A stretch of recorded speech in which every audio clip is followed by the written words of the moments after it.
ღია ეთერში დაგიბრუნდით გადაცემით ჩვენ აქ ვართ, დიახ, ჩვენ აქ ვართ. არაჩვეულებრივ სტუმრებთან ერთად ნინა თიბილაშვილი, გვანცა ზადიშვილი რადიო იმედის სტუდიაში. პარასპორტსმენები, პარამოფარიკავები, არაერთი მედლის მფლობელი ორივე. თუმცა დღეს ჩვენ ვისაუბრებთ პარასპორტს მიღმა. იქიდან გამომდინარე, რომ რა თქმა უნდა პარასპორტს ძალიან დიდი მნიშვნელობა აქვს ამ ადამიანების ცხოვრებაში და მათ ფართო საზოგადოება იცნობს როგორც წარმატებულ პარამოფარიკავებს, თუმცა არის მათ ცხოვრებაში ისეთი პასაჟები, ისეთი ამბები, რომლებზეც არასდროს არსად არ უსაუბრიათ.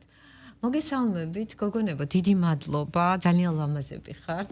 ჩვენ სტუდიას ალამაზებთ, შემოგვიერთდით და როგორც დავაანონსე, დღეს ვისაუბრებთ პარასპორტს მიღმა.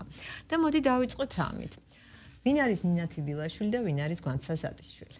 მოგესალმებით, ნინ სულ გვეხარია შენთან სტუმრობა და უნდა აღნიშნოთ, რომ შენ ხარ ძალიან ლამაზი. მადლობა. დავიწყოთ. კი ბატონო, მოსალმებით დავიწყებ. მეც ყოველთვის მიხარია შენ სტუდიაში სტუმრობა, მივესალმებით თქვენს მსმენელსაც. მაყურებელს და მაყურებელს უკაცრავად. აქეთ შენი კამერა აქეთ. შენიერი. მაყურებელსაც მივესალმები. გვანცა ზადიშვილი ვინ არის? ერთხელ უკვე თქვი და კიდევ ერთხელ გავიმეორებ, რომ რავი, ალბათ ერთი უბრალო გოგო, რომელსაც ერთ დღეს ძალიან გაუმართლა ტრამვის შედეგად, გაუმართლა რომ პარასპორტში აღმოჩნდა და გაუმართლა რომ ისეთი მეგობრები შეიძინა როგორც ნინა და ირმა. შვენიერი პასუხია. კი ბატონო, და ნინას რამდენად გაუმართლა და ვინ არის ნინა? ძალიან მეც პირველ რიგში გამემართლა, იმიტომ რომ სპორტი წარმატება კი, მაგრამ ის ადამიანები, ვინც ამ სფეროში შევიძინა, ეგ არის ძალიან დიდი საგანძური ჩემთვის და გამორჩეულად გვანცასთან და ირმასთან სპორტის გარეთაც ძალიან ახლო ურთიერთობა მაქვს და ძალიან მიხარია, რომ ისინი ჩემი საუკეთესო ადამიანები არიან. რაც შეეხება ვინ არის ნინა თიბილაშვილი, არ ვიცი, მიცი რა, ჩვეულებრივი რიგითი ადამიანი, რომელიც ცდილობს ჩაეძიოს ცხოვრების საიდუმლოებებს და მეც ძალიან ვინტერჯერ მგონია რომ საკუთარი თავი ბოლომდე არ მაქვს ნაპოვნი და ალბათ ცხოვრების ბოლომდე ადამიანს არასდროს არ აქვს ნაპოვნი საკუთარი თავი, მაგრამ რაღაც ეტაპებზე ის სფეროები თუ ის გამოწვევები, რასაც ვიღებ ცხოვრებისგან, ვცდილობ რომ ამ ყველაფერს ალღო ავუღო და ხო, და გამოცადო ყველაფერში საკუთარი თავი. კარგი, და აი გამოწვევები ახსენე და მოდი მაინც დავიწყოთ ამით, ხო? ცხოვრების მთავარი გამოწვევა. ჩემ შემთხვევაში ცხოვრების მთავარი გამოწვევა მე გვანცასგან განსხვავებით ჩვენ იმ ხრივ განსხვავებული მდგომარეობა, რომ მე დაბადებიდან ვარ შეშემოპირი. დაბადებიდან მაქვს განუვითარებელი ბარძაყი და ცხოვრებაში ყველაზე დიდი გამოწვევა დაბადებიდან დღემდე, რა თქმა უნდა, ეს არის, რადგან ვისწავლე ამით სწავლა, როგორ უნდა იცხოვრო ამით. აი გვანცას შემთხვევაში ცხოვრების ხო, გვანცა კი, ჩემ შემთხვევაში ჩემი უდიდესი გამოწვევა იყო ის ტრამვა, რაც 9 წლის წინ მივიღე და ამ ტრამვასთან ერთად გაგრძელება ცხოვრების. და ყველა საინტერესო ფაქტი, რაც მინდა აღვნიშნო, როდესაც წოლითი რეჟიმი მქონდა ჩემი ტრამვიდან გამომდინარე, ვფიქრობდი მხოლოდ ერთ რაღაცას, რომ არ შეიძლება ადამიანს ეს უბედურება დაატყდეს თავზე სამოწმენდილზე და ამას არ მოყვეს რაღაც გაგრძელება. ანუ უბრალოდ მე დავხეიბრდი და მორჩა ამით უნდა გავაგრძელო ცხოვრება, ეგ ვარიანტი მე არ მაწყობდა, ხო. და დავიწყე ლოდინი, თუ რის გამო მოხდა ის, რაც მოხდა ჩემს ცხოვრებაში და დიდხანს არ მომიწია სხვათა შორის ლოდინმა, ძალიან მალე გამოჩნდნენ გოგოები ჩემს ცხოვრებაში და პარასპორტის განვითარების ცენტრი. და იქიდან უკვე დავიწყე საკუთარი თავის მიღება არ გამჭირვებია და ამაში უდიდესი წვლილი რა თქმა უნდა სპორტმა ითამაშა და ზოგადად ხასიათებითაც არ ვარ ისეთი გოგო, რომ მარტივად ან დავნებდი, ან ფარხმალი დავყარო.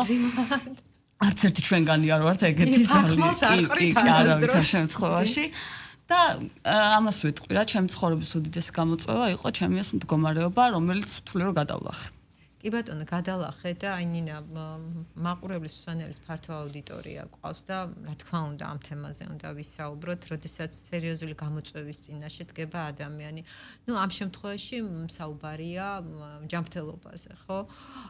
და ნუ თითქოს რაღაც საერთო ხაზიც არის, მაგრამ სხვაობა, ანუ რას გულისხმობ, ნახე, ნინა შენ როგორც აღნიშნე დაბადებიდან ეს მდგომარეობა გაქვს, ანუ შენთვის დაბადებიდან ჩვეული იყო ეს მდგომარეობა. ამით ვისწავლე, კი. და ამით ისწავლე და გვანცასთვის ეს იყო ხო, ანუ უბედური შემთხვევა. მოდი ასე ვთქვათ, აქედან გამომდინარე, რა თქმა უნდა, განსხვავება თუნდაც საკუთარი თავის მიღებაში, ხო? აი და რაც შეეხება საკუთარი თავის მიღებას, რა საკიდან დაიწყო ეს შენშიც, გვანცაშიც მაინტერესებს. სხვათა შორის აი გვანცამ სწორად აღნიშნა საერთო რაც არის, მეც ზუსტად ეგ ფიქრი მქონდა, რომ ну, ძალიან დიდი ხანი ჯერ პროტესტის ნიშანი მქონდა, რომ არაფერი დამიშავებია და ესე დავიბადე. რამე მაინც დამიშავებინა და იმის რაღაცა მიმეღო. ანუ ეს არ იყო შენთვის ჩვეული მდგომარეობა. თუ იყო ჩვეული მდგომარეობა, უნდა ახსნას ეძებდი. ახლა ჩვეულია, მაგრამ თავიდან რა თქმა უნდა არ იყო ჩვეული მდგომარეობა, იმიტომ რომ როდესაც ხარ ბავშვი და მაგ დროს რთულია, იმიტომ რომ ხედავ რომ შენი თანატოლები სხვანაირი ფიზიკური მდგომარეობით არიან და შენ სხვანაირად ვერ ხვდები რატომ. და ახსნას ეძებდი. კი. და მეც მერე უკვე ნელ-ნელა მეც ეს ფიქრები მქონდა, რომ ეს ჩვეულებრივი ამბავი არ არის. მე ალბათ რაღაც მისია მაგისტრია და რაღაც უნდა გავაკეთო, რაღაც სხვანაირად უნდა გაგრძელდეს და ამაში იმხელა ძალას პაულობ, რომ გგონია, ну ბავშვებთან განსაკუთრებულად უყვარს გმირები და აი საკუთარ წარმოსახვაში საკუთარი თავი გავაიგივე გმირად, რომელიც სხვას უნდა მოვლენო და მშველელად. და მოტივაცია და სიძლიერე მომცა, რომ აი საკუთარი თავი არ გავტეხე არასდროს. და შენ შემთხვევაში გვანცა? ჩემ შემთხვევაში ვაიმე, კითხვა დავკარგე ანუ ბოდიში. ფიქრმა მიგიყვანა ხო. იქამდე რომ ანუ თვითონ ანუ ამ მდგომარეობიდან გამოსვლა, ანუ შენთვის არ იყო ეს. თავიდან, ხო, ასე თქვა ჩვეული, ასე არ დაიბადე. ანუ შემდეგ მოხდა ავარია. კი, შევძინე. გამოგიტყდებით და ვიტყვი რომ მქონდა საკუთარი თავის შეცოდების მომენტიც. ოღონდ ეს მხოლოდ ერთხელ მოხდა, ანუ ეს ფსიქოლოგიური მდგომარეობა და ეტაპები როგორ გადალახე. კი. მქონდა პროტესტის გრძნობაც, როდესაც ქუჩაში გავივლიდი და ვიღაცის დაჟინებულ მზერას ვიგრძნობდი, უარესად ვიწყებდი კოჭლობას, რომ კი მე ესეთი ვარ და შენ ახლა მიყურე რამდენიც გინდა. ძალიან ვბრაზდებოდი, ну მოკლედ დასაწყისში რა. და შემდეგ უკვე როდესაც ეტაპობრივად მივიღე საკუთარი თავი და საკუთარი მდგომარეობა და ახლა ამ მოკლე ფეხის გარეშე ჩემი თავი ნამდვილად ვერ წარმოვიდგენია. ეხლა უკვე აღარც ბრაზია, არც საკუთარი ფეხი ისეთი ლამაზია. არც საკუთარი თავის შეცოდების მომენტი და პირიქით ვცდილობთ მაქსიმალურად, რომ სხვა ადამიანებზე ვიქონიოთ დადებითი ზეგავლენა.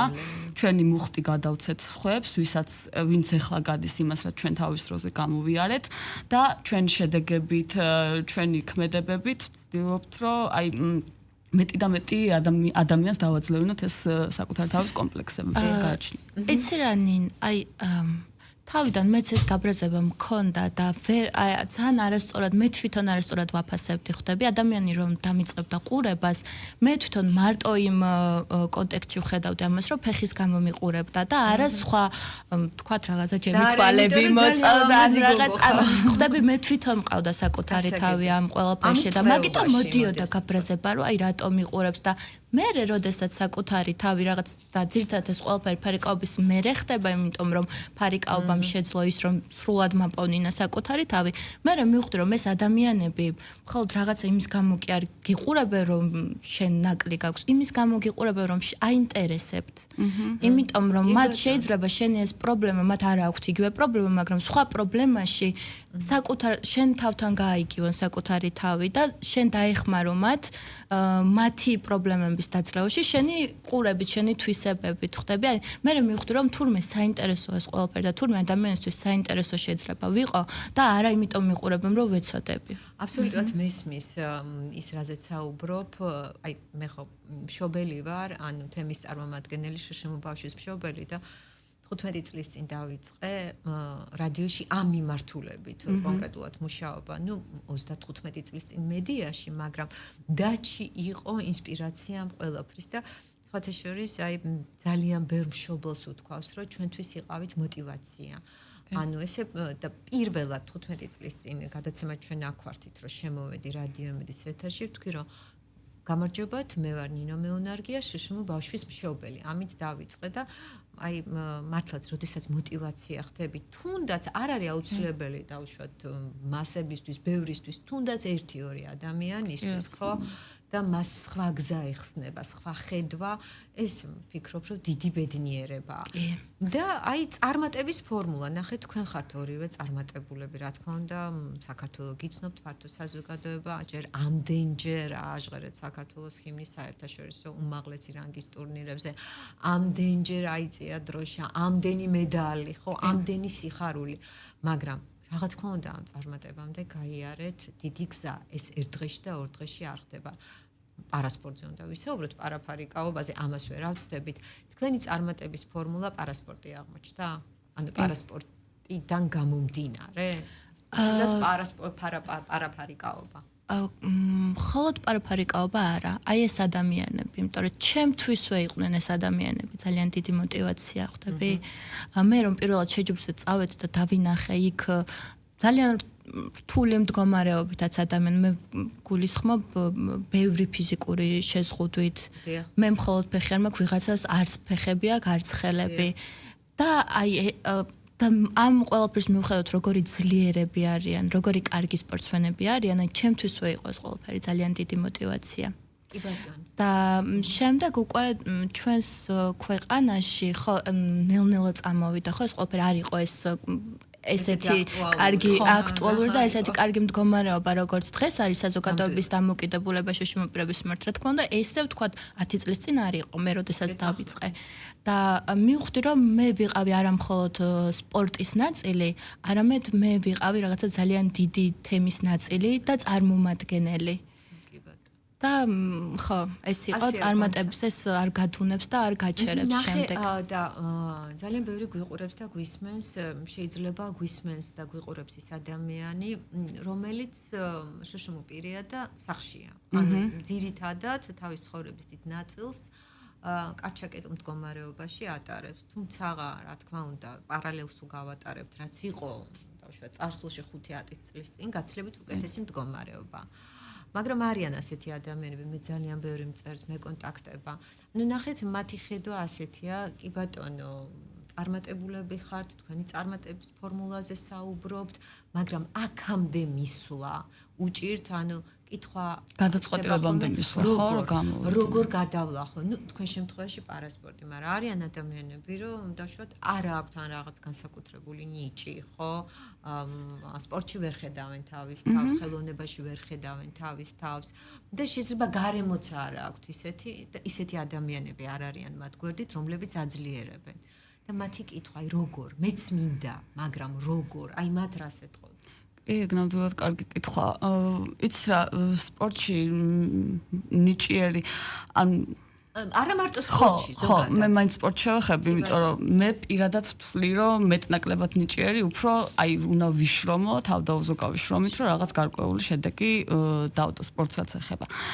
იმ ადამიანებს, ვისაც ვერ გადაუდგიათ, ვერ გადაუწყვეტიათ პირველი ნაბიჯის გადადგმა, არა მარტო სპორტის სახეობა, სხვადასხვა ათასნაირი პროფესია შეუძლიათ დაეუფლონ, უბრალოდ აი სითამამე უნდა გამოიჩინონ საკუთარ თავში ის ძალა უნდა იპოვონ რომ იმ ოთახიდან გამოვიდნენ და როდესაც კი ამ ნაბიჯს გადადგავენ თვითონვე მოემატება თავისით ის ძალა ის მხნეობა და მე უკვე ათასნაირი კარი გაიღება და რომელიც კი რა პროფესიასაც გინდა დაეუფლე რა მიმართულებითაც გინდა წადი თავარია რომ აი იმ ჩაკეტილი ოთახიდან გამოხვიდე და ამის ძალას მშობლები, ახლობლები, მეგობრები ყველანი მხარში უდგან დარწმუნებული ვარ, მაგრამ საკუთარ თავში უნდა მონახონ ამის ძალა აუცილებლად რომ და ნათქვამია ხო როგორც მიაწვდი საზოგადოება შენ თავს ისე მიაწვდი. რა თქმა უნდა. ერთ ძალიან კარგ ადამიანს აქვს ესე ნათქვამი რომ უკან რომ მოიხედები ის წლები კი არ დაგენანება რაც გაბედე და თუნდაც არ გამოგივიდაო ის წლები დაგენანება სადაც უმოქმედო თიჯექი. ამიტომ აი მეც მქონია ხო მეც რა თქმა უნდა ცხოვრებაში მქონია მომენტები რომ რაღაც ვერ გამიბედავს და აი 5 წლის მერე მიბრუნებულ არ იმ რაღაცას და მე მიფიქრე რომ აი 5 წლის წინ გაგებედა რა მოხდებოდა რა კარგი გამოცდი და გაბედეთ და რა მოხდება რომ გაბედოთ ხო არაფერი თუ არ გამოვა არაფერი მცდელობა მაინც იქნება რაღაცა შედეგი მაინც მოყვება ამას და უმოქმედობას არანაირი შედეგი არ მოყვება მაგრამ ხო ძალიან რთულია ფსიქოლოგიურად მიხვიდე, მაგ დავნემდე და აი გვანცამ სწორად აღნიშნა მშობლები და ახლობლები. მე რომ დღეს ესე გახსნილ ვსაუბრობ და გახსნილი ადამიანები, ეს ჩემი დამსახურება არის, ჩემს უკან ჩემი მშობლები დგანან. ჯერ მათ თავზე გადაიარა ყველაფერმა და შემდეგ ჩემსაც. ძალიან დიდი პატივისცემით მოვიკითხავ დედას, დედიკოს გვანცა, მართლაც არაჩვეულებრივი ადამიანები არიან. მე ანუ ვითავისებ მათ მდგომარეობას იქიდან გამომდინარე, რომ მეც შირშემო ბავშვის დედა ვარ. არაჩვეულებრივი დაჩიკას უსაყვარლესი ღიმილებით. ახსენე მშობლები, ნინა, ახსენე მეგობრები და აი დავბრუნდეთ წარსულში და ბავშვობაში, ну, რა ვიცი, ბაღის პერიოდი გვანცა თუ გახსოვთ თუ არა და სკოლის პერიოდი, სტუდენტობა. კი, პატარასა დაგითმობ. მაინტერესებს, ხო, მიმღეობის თვალსაზრისით მათი დამოკიდებულება როგორი იყო? და პირიქით, თქვენი დამოკიდებულება, ანუ მეგობრობა ხო საიდანღაც იღებს ათვლას არა, საიდანღაც იწყება. კი, მე გვანცას და იმას გარდა საუკეთესო მეგობრები ბაღიდან და სკოლის ასაკიდან მყავს და კიდევ უნივერსიტეტის პერიოდში შეძენილი მეგობრები და აი სიმართლე გითხრა რომ ჩემი მდგომარეობა მე ან ჩემს მეგობრებს აკომპლექსებდათ არა და ძალიან გამიმართლა ამ ყველაფერში და პასუხი თუ რატომ ავიდა ესე მარტივად, იმიტომ რომ ბაღში 2 წლი ნახევრებს ვიყავი ერთ-ერთი ჩემი საუკეთესო მეგობარი რომ შევიძინე და აი მას ახსოვს ის მომენტიც კი, როცა მე ბაღში მივედი და იქიდან მოყოლებული ერთად მოვდივართ და არ ვიცი, პირველი ხო ისევ და ისევ მშობლები, რომ ჩემი მშობლები მეუბნებოდნენ, რომ ეს არ არის შენთვის ეს მდგომარეობა რამეში დაბრკოლება, შენ ჩვეულებრივად შეგიძლია აკეთო ყველაფერი და მეორე ხო საკუთარი თავი მე არასდროს არ მინდოდა რომ ვინმეს შევცოდებოდი და აი ყოველთვის ჩემი შესაძლებლობების ჩემი შესაძლებლობების მაქსიმუმს ვაკეთებდი ყოველთვის და აი არაფერს არ ვაკლდებოდი და აი გამბედაობამდე მივდივართ მაინც აი ბავშვობიდან ეს გამბედაობა მქონდა რომ ყველაფერი გამეკეთებინა აი გამბედაობას ჩავეჭიდები მეც ზუსტად ბაღში დავდიოდი როდესაც გამოვიპარე ბაღიდან ყოჩა. უბრალოდ იმიტომ რომ მაინტერესებდა თუ შევძლებდი ბაღიდან გამოპარვას. ისე რომ ვერავის ვერ დავენახე. გამოვიპარე, ну მადლობა ღმერთს რომ ახლოს იყო ბაღი სადაც ცხოვრობდით და მივედი სახლში დავაკაკუნე კარებზე და დედა ჩემი შოკი უნდა გენახა. წარმომიდგენია. მეთქი მასწავლებელმა გამოგვიშვა. მასწავლებელმა გამბედავი ბავშვი. კი, ძალიან თამამით ხაჯანა, აი არ ვიცი, ძალიან ცერკი ბავშვი იყო. რა თქვით ხაჯანა? კი. და სხვადასხვა ეს ხასიათი მოგეხმარა. კი, რა თქმა უნდა. კი ბატონო, რა თქმა უნდა და მეგობრებზე ვსაუბრობთ, ირმა აუცილებლად უნდა მოვიკითხოთ ხეცურიანი. მოგკითხო. მასეც რადგან მისი სტუმრობა ახლა არ გამოვიდა, ვინ არის ირმა ხეცურიანი თქვენთვის? ჩემთვის არის ოთარან თქვრივი. ირმა ხეცურიანი შევადარებდი ოთარან თქვრივს. მაგარია. კი ბატონო. კი, ნამდვილად, იმიტომ რომ დაუმსახურებლად არ შეგაქებს და არც გაგკითხავს. მაგრამ ძალიან კეთილი გული აქვს, აი ძალიან. რა თქვრივი, ჩემთვის ზოგადად დედობის და ქალობის სიმბოლოა, ანუ ეს კიდე და აუცილებლად უნდა აღვნიშნოთ ის ფაქტი, რომ პარაფარიკაობა და პარასპორტი უდიდეს წილი ირმას დამსახურება, იმიტომ რომ პირველი მერცხალი ირმა იყო. კი ბატონო, ბრილიანტია. კი, ჩემთვის ირმა იყო ის мотиваცია, ძალა, ინსპირაცია ყველაფერი, რამაც აქამდე მომიყვანა. იმიტომ რომ მე თავიდან რომ დავიწყე ფარიკაობა, არ მომწონდა სპორტის ეს სახეობა საერთოდ და მომწონდა თვითონ ირმას თვისებები და აი ამ ყველაფერმა მიმიყვანა იქამდე, რომ სპორტის ეს სახეობაც შემოყვარა, საკუთარი თავის მაპონინა და წარმატებაც მომიტანა. და შემდეგ გვანცა. აი ორივე ჩემთვის ძალიან ვიკითხავთ ირმას და პროფესიაზეც მინდა ვისაუბრო, ნინა მხატვარი ხარ. ესე ვერ დავიბრალებ თლად. თან ნახო მინას ნამუშევრები დაიბრალე. რატო? კი მესმის რომ ნიჭიერი ადამიანების დამახასიათებელი თვისებაა თავმდაბლობა. როდის ასწრებ ამ ყველაფერს? ეცი რა, ხატვა ის ხატვა ყოველთვის ჩემთვის იყო. აი ეს კითხვები, რაც მაწუხებდა ცხოვრების ზოლად და ვერ ვპოულობდი. აი თითქოს ხელოვნება მეხმარებოდა მაგ ყველაფერში, რომ იქ მეპოვნა რა. და ხელოვნება სპორტში და სპორტი ხელოვნებაში პირიქითა ესე ძალიან ეხმარება ერთმანეთს, ძალიან ჩემ შემთხვევაში აი ორი სრულიად განსხვავებული პიროვნება ვარ, მშვიდი და პირიქით ძალიან ფეთქებადი, ძალიან ენერგიული და რაღაცნაირი ბალანსი მიჭირავს ამ ორი სფერო. კი, ბალანსს მაჭერინებს ცხოვრებაში ეს ორი სფერო. შენ შემთხვევაში მე მაგ მხრივ ნიჭი არ გამოჩნია, კითხვა მიყვარს ერთადერთი მაგასვით. შვენიერი, ანუ ვიცი რა არის, რაც შეეხება წიგნის კითხვას, არ შემიძლია ეს ჩართვა არ გავაკეთო, თორე იყო პერიოდი, როდესაც წიგნმა მკითხველი დაკარგა. თუმცა მე მიხარია, რომ ეხა ისევ წიგს დაუბრუნდა მკითხველი, მით უმეტეს ახალგაზრდები და მშვენიერი, ანუ პროფესიად იქცა, ხო? ნუ ეგრე გამოდის კი. თან კითხულობს ქართულად, რუსულად, ინგლისურად. მე გადასად ერთხელ როგორც მკითხველი ისე უნდა მოგიწვიო. აუ დიდი სიამოვნებით. გავაკეთოთ. და გვანცას კი და ფარული ნიჭის აქვს, რომ აი რაღაც თუ გაფუჭდება, ყველაფრის გაკეთება შეუძლია. ანუ თანხმობაჯოს ხარ? კი, აბსოლუტურად ყველაფრის გაკეთება შეუძლია და ჩვენ სულ გვანცას ყვერით ხოლმე დარბაზში. აუ ყოფილი ნიჭი. აქ არის ყველაფერი წესრიგში, აქ არაფერი გაგჭირდება. გადახედეთ თუ რამეა? აქ ვარ. კი ბატონო და ნახე ლამაზი გოგოები ხართ და რა თქმა უნდა, საინტერესოა თქვენი სიყვარულის ისტორია. ისტორიები ბაღიდან მოყოლებული. ნინოს ხაიცი ვინც წარმატებულია, იმას სიყვარულში არ უმართლებს და ჩვენ ჯერჯერობით მაგას ვამართლებთ. ჩვენ ჯერჯერობით წარმატებულები. ჯერჯერობით. ანუ სიყვარულში წარმატება. ორივე ერთად ვერაო და აი ჩვენც ეგ დავიჯერეთ და არა, შემდეგ კი. არა, ხო, ჩვენ მე თუ მენდობით ახლა და გაითვალისწინებთ როგორც დიდი გოგოს და გამოცდილი. შენ გამონაკლისი. არა, თავისი დრო აქვს, გამონაკლისია. ყველაფერს აქვს თავისი დრო და მესმის ახლა იმდენად დაკავებული ხართ, როდესაც ახლა ამ ხელა წარმატებას აღწევ, ამ ყველაფრის უკან იმ ხელა შრომა, რომ ხანდახან ვერ იცლი გრძნობებისთვის.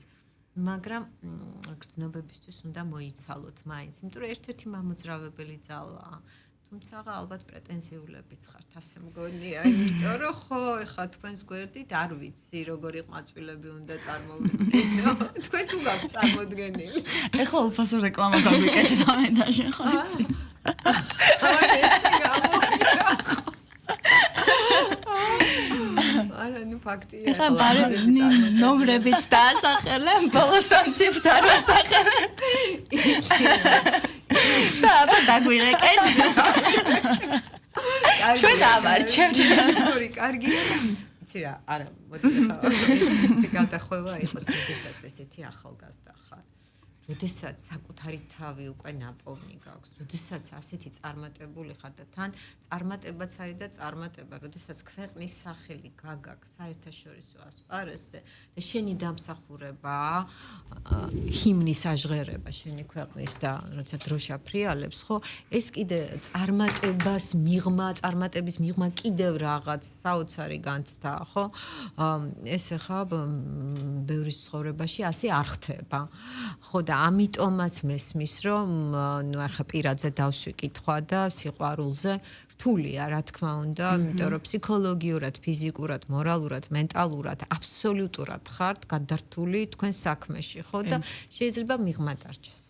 თუმცა მე დარწმუნებულია რომ ისეთი ლამაზები ხართ და ისეთი კარგები ხართ, რომ გამოჩნდებიან ისეთი ვაჟკაცები, რომლებიც მიღმა თავს არ დაიტოვებენ, ხო? რატომაც არა. კარგი და ჰობი მაინტერესებს, ნუ პროფესია ხატვა. ხო. და პროფესიად იქცა წიგნის კითხვა, თუმცა ჰობათაც შეიძლება თუ ჩვევა ჰობი, პროფესია. რომ მივდივარ ან თავისუფალი დრო რომ აქვს, კითხვის მეც ფაქტობრივად არაფერს ვაკეთებ. ნუ ერთი-ორ სერიალი შეიძლება ჩავრთ. კი ბატონო, და ანუ პროფესია თა ჰობია, ნინა, შენ შემთხვევაში რა ხდება? ჩემი ჰობი არის მელოდრამების ყურება. ადრეც თქვის, ნახე როგორი რომანტიკული. აი, ვიჟდები ფილმებზე, სადაც ვკდები ტირებს. იცი რა? აი, ვიჟდები, ეგ არის ჩემი ჰობი, რომ ისეთი ფილმები პოვო, სადაც ხო, რაღაცნაირად. კი მესმის რატომაც არა. კიდე ჰობად მაქვს, აი, ბავშვობაშიც მქონდა რაღაც ფილმს რომ ვუყურებდი, ერთ პერსონაჟი ვინც განსაკუთრებულად მომწონდა, საკუთარ თავზე ვირგებდი, მაინტერესებდა მის შემთხვევაში როგორ მოვიქცეოდი. აი მაგას ვეძიებოდი ხოლმე და აი რაღაცა დღემდე ჰობად მაქვს ეგ. კი ბატონო, ძალიან საინტერესოა და რაც შეეხება ცხოვრების კრედო. სასაცილო მომენტი გინდა გითხრა. რატო არა? კურიოზები მინდა როგორ არა? შეკრებაზე ვარ წასულები იტალიაში, თიმი თავის მელოდრამას უყურებს, მე ჩემ წიგნს ვკითხულობ და ირმა სტაბილურად საბოლოოდ ყველაფერი დამთავრდა ისე რომ ორივე სენტიმენტალური მომენტები შეგხვდა წიგნში და აღანთ მე წევარ და თან გრძნობ რომ ეტირება, მაგრამ თან მეორე ვარჯიში გვიწევს და ეხლა ამის დრო არ არის და თავს ვეუბნები რომ ეხლა გაჩერდი რა დროს ეს არის და არ იტირო და ამ ცრემლებს უკან ვიბრუნებ ყველანაირად და შემოდის გვანცა. ამ დროს შემოვდივარ მე მეთქი რამ ჭირს სენტიმენტალური რატო გავხდი და ირმა სტივენ კინგის მოთხოვნა წავიკითხე. ირმა მეუბნება რომ მოდი გვანცა მოდი ჩემთან და ირმას მკერდზე აქეთ ხარ ეს მე ტირი ვარ ხარ დაიწყო გვანცამ ტირილი და ეს იმხელა შვება იყო რომ სად იყავი ამდენი ხანი და აი ორივე ვტიროდი მე ნახევარსაათის განმავლობაში იმიტომ რომ ძალიან ბევრი ცრემლი მიღვრია კინოზეც წიგნზეც თუმცა იცი შენ გონია ეს გადაიული ის არ გადაიული ის გავაწლები ხო ნუ ეს შეიძლება ისე ინტენსიურად არის ტირო მაგრამ აუცილებლად აგატირებს ფილმი და აუცილებლად აგატირებს წიგნი ხშირის დღეს კაც წავიკითხე ორჯერ პირველი მერვე კლასში გავსკდი ტირილით და მეორე წავიკითხე სადღაც 2 წლის წინ და ვიფიქრე არა ეგ არ მომსაკითხე ხო აი ჩანჩურა წაიკითხე და ჯავახიშვილი ახსენე და ვიფიქრე რომ მეთქი ახლა კაცო ამ ხელა ცხოვრება გამოვიარე ამდენი გასაჭირი ვნახე რა ეხლა რანაირად ხა უნდა ამატიროს თქო შენც არ მომიკვდე ხა სახში რომ მიხვალ ჩანჩურა წაიკითხე შენც არ მომიკვდე გავსკდი პირველად მეორე თან წიგნში ან ფილმში თუ საკუთარ ცხოვრების პარალელებს გავლებ ეგ ხო საერთოდ აგატირებს და აგატირებს კი ბატონო აი ზუსტად ესაა იცი ადამიანი არის გული ადამიანი არის გრძნობა გონება რა თქმა უნდა ემოცია ნუ წარმოუდგენელია ეხა ამ ემოციების გარეშე ხო ძალიან ცოტა დრო დაგვრჩა არა და თქვენთან რამდენი სასაუბროა და ცხოვრების კრედო რა არის თქვენი წარმატება ალბათ შვენიერი პასუხია კი ბატონო წარმატება ოღონდ ყველაფერში ძალიან კარგი ხო სპორტში ურთიერთობაშიც მეგობრობაშიც ამბიცია ზომიერი ამბიცია და რატომაც არა ჩემთვის ჩემთვისაც წარმატება მაგრამ აი სურას ვიცი როგორ მინდა სამყარო იყოს მოწყობილი რომ აი სამყაროში ჩვენთვის ადამიანებმა შევქმნით თვითონ ესეთი სიტუაცია რომ გაყიდვადი არის ის რაც თვალს ატყობს რაც ლამაზია და აი მე მინდა რომ ადამიანები მოეწყონ ისე რომ აი ამ ერთი შეხედვით სილამაზის მიღმა სილამაზე დაინახონ. შვენიერი ყველაფერი ოქრო არ არის რაც ბრჭყიალებს ხო და რა კარგი და თუ მივდები გოგოა დაინახონ სილამაზე შემოქმედია.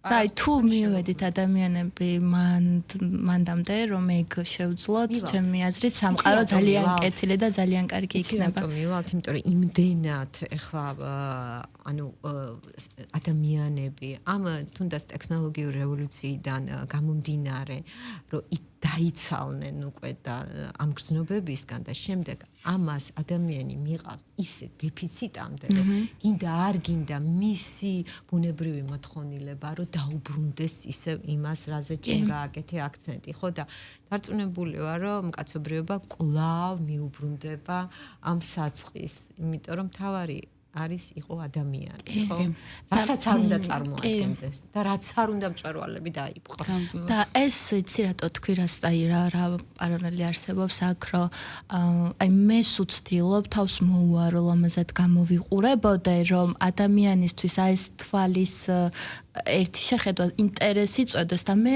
უკვე გავაცნო იმის შიგნით რა ხვდები და თუ მე არ ვიყავი ეს ადამიანისთვის ნუ სამწუხაროდ ეგრეა არ იქცევ ყურადღებას თუ რაღაცა სილამაზე არ დაანახე თვალით ჯერ ადამიანს კი ბატონო ეს გულისხმობ პირველად გასაგებია და აბსოლუტურად მართებული მიდგომა დღევანდელ სამყაროში და შემდეგ უკვე შენ იწევ ინტერესს რომ გაიცნონ ნინა თიბილაშვილი გაიცნონ გვანცა ზადიშვილი და მოკლედ უნდა დაგემშვიდობოთ ახლა იქ გამომდინარე რომ იწურება ჩვენი საეთერო დრო არაჩვეულებრივი გოგონები იყვნენ ნუ პარასპორტზე და პარაფარიკაობაზე აღარ ვსაუბრობთ წარმატებულები კი არა ჩვენი სიამაყეები და თან ძალიან სადა ძალიან უბრალო მოსიყვარულე ლამაზი ადამიანები და ულამაზესი გოგოები მე გისურვებთ აი აწითლდი უკვე ნუ გაწითობებია რა ეს მართლია და რაღაც გარკვეული პერიოდის მერე დამპირდით რომ მეწვევით, იმიტომ რომ სასაუბრო თქვენთან ძალიან ბევრია. თქვენ ისეთი შინაარსის მატარებელი ადამიანები ხართ, რომ რა დალევს კითხვებს. ხოლმე მადლობა. მადლობა ძალიან სასიამოვნო იყო და ყოველთვის გვიხარია შენთან სტუმრობა. მადლობა, მაგრამ მე ბედნიერი ვარ, რომ ცხოვრებამ თქვენთან დამაკავშირა. არა ჩვენც. მარტო თქვენთან პარასპორტთან, რა თქმა უნდა, ნინა თიბილაშვილი, გვანცა ზადიშვილი, პარამოფარიკავები, არაჩვეულებრივ ულამაზესი გოგონები და ადამიანები იყვნენ ჩვენთან სტუმრად.